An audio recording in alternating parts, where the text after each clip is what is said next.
Asyhadu an la ilaha illallah wahdahu la syarikalah wa asyhadu anna Muhammadan abduhu wa rasuluh.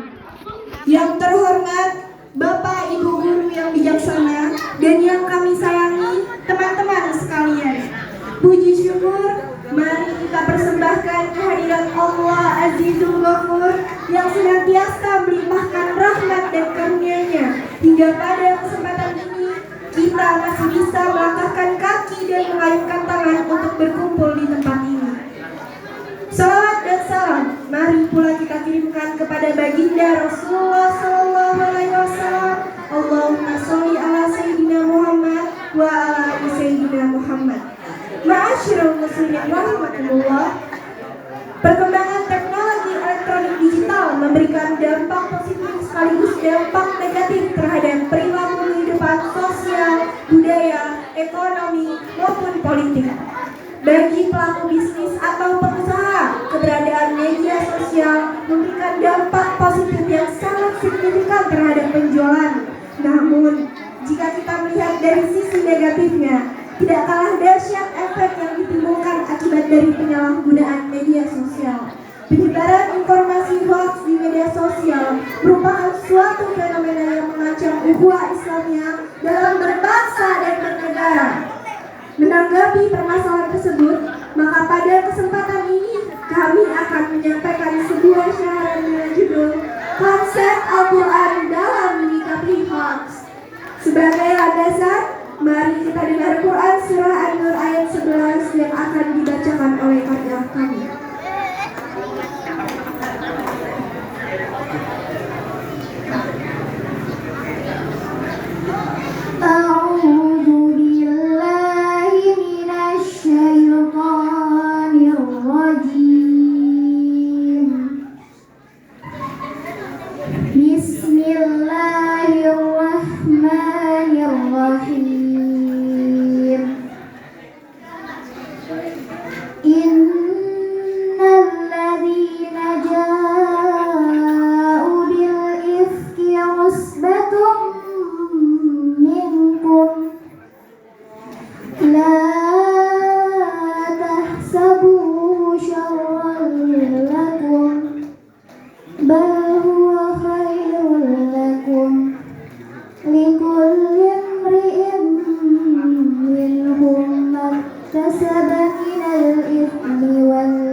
Aku berlindung kepada Allah dari godaan syaitan yang terkutuk dengan menyebut nama Allah yang Maha Pengasih lagi Maha Penyayang.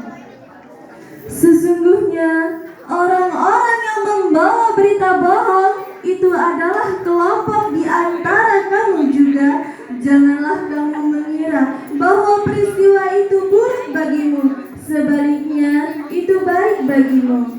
Setiap orang dari mereka akan mendapatkan balasan dari dosa yang diperbuatnya. Adapun orang yang mengambil peran besar di antara mereka, dia mendapat azab yang sangat berat. Ma'asyiral muslimin rahimakumullah.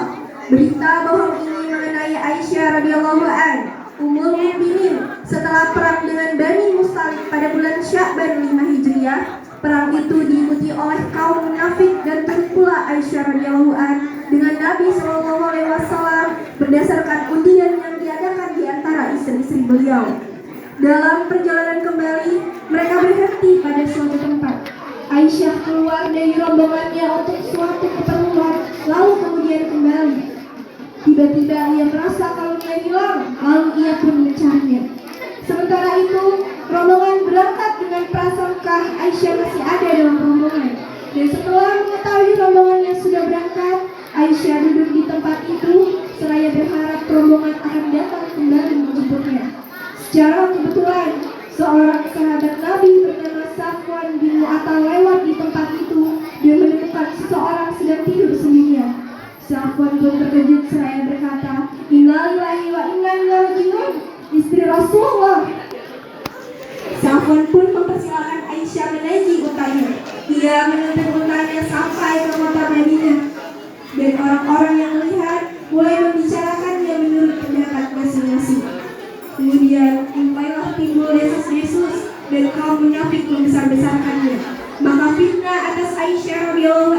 tersebar luas di kalangan kaum muslimin sehingga menimbulkan sedikit pembicaraan. Hadirin, menurut Profesor Dr. Suhaiman dalam tafsirnya Al-Madinah Al-Munawwarah menjelaskan, dalam ayat ini Allah membebaskan ummul mukminin dari tuduhan zina dan Allah menerangkan hati keluarga Abu Bakar.